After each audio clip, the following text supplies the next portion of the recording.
Atiye Gangelinia. Friends call me Ati. I'm originally from Iran and I moved to Tasmania to do my PhD. The world of small always is fascinating me because at that scale the cells glow like fairy lights.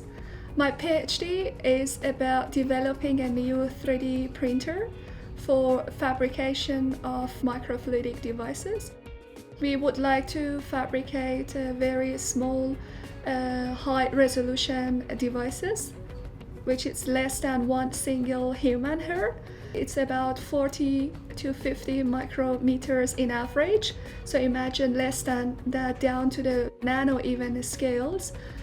And then we can customize the design of our microfluidic devices in a way that you can actually trap one single cell, and then you can start your analysis of the biologists to understand that how this is growing, how this is proliferating, and how it reacts. So step one of the 3D printing process is that I am designing the object by using the SolidWorks software.